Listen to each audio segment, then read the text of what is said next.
மட்டக்களப்பு ஓட்டமாவடி பிரதேசத்தில் மீன் சந்தை ஒன்றை அமைப்பதற்காக கடந்த ஆண்டின் இறுதிப் பகுதியில் அடிக்கல் நாட்டப்பட்டது. புறநெகும திட்டத்தின் நிதி ஒதுக்கீட்டில் இந்த கட்டடம் அமைப்பதற்கு ஏற்பாடாகியிருந்தது. மீன் சந்தை கட்டடத்துடன் கூடிய வாகன தரிப்பிடமும் 40 கடைகளும் இங்கு அமைக்கப்படவிருந்தன. எனினும் இன்று இதன் நிர்மாண பணிகள் இடைநடுவில் கைவிடப்பட்டுள்ளன.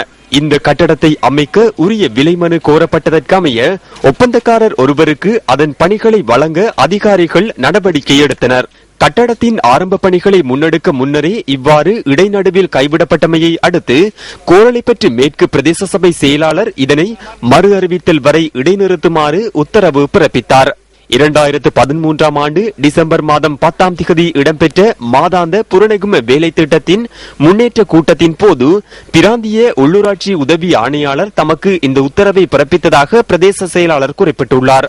எவ்வாறாயினும் தமது பிரதேசத்திற்கு கிடைக்கவிருந்த மீன் சந்தை அதிகாரிகளின் தெளிவான முடிவொன்று இன்மையினால் கை நழுவி போயுள்ளதாக பொதுமக்கள் குற்றம் சுமத்துகின்றனர். 10ஆம் மாதம் 2013ஆம் ஆண்டு எங்களை எழுப்பி 3ஆம் மாதத்துக்குள்ளே முடிச்சுத்தாரன்னு சொல்லி எங்களை வேற ஒரு இடத்துக்கு மாற்றினாங்க. நாங்கள் அந்த இடத்துல கடுமையாக சிரமப்படுறோம். வாகனம் நிறுத்த முடியாமல் பாறை பாட்டியல் மீன் வாங்கிக்கு வித்துக்கொள்ளாமல் போயிட்டு இருக்கி இதுக்குரிய அதிகாரிகள் இதில் தலையிட்டு இதை சீக்கிரமாக முடிச்சு தந்து எங்களை இவ்விடத்தை வைக்கிறதுக்கு உதவி செய்யுமாறு வேண்டிக் கொள்கிறோம். மீன் வியாபாரிகள் உட்பட பொதுமக்கள் உட்பட பலரும் பல்வேறு பிரச்சனைகளை இங்கே காணக்கூடியதாக இருக்கின்றது. அவர்களுக்கான அடிப்படை வசதிகளற்ற நிலையில் தற்காலிகமான அந்த கலைத்தொகுதியில் அவர்கள் இருந்து கொண்டு பல சிரமங்களுக்கு முன்கொடுப்பதோடு அவர்கள் வியாபார நடவடிக்கைகளும் வீழ்ச்சி அடையக்கூடிய வாய்ப்பு இருப்பது இது இந்த பிரதேசத்தின் பொருளாதாரத்திலே பல்வேறு பாதிப்பை ஏற்படுத்தக்கூடிய வாய்ப்பாக இருக்கின்றது. பிரதேசத்தில் காணப்பட்ட மீன் சந்தைகளை வேறு இடத்திற்கு மாற்றிய பின்னரே இந்த நடவடிக்கை முன்னெடுக்கப்பட்டது.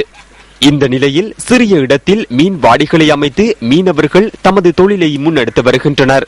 இந்த கட்டடத்தை அமைப்பதற்கு முன்னர் தூர நோக்குடன் சிந்தித்திருந்தால் இந்த பிரச்சினை ஏற்பட்டிருக்குமா?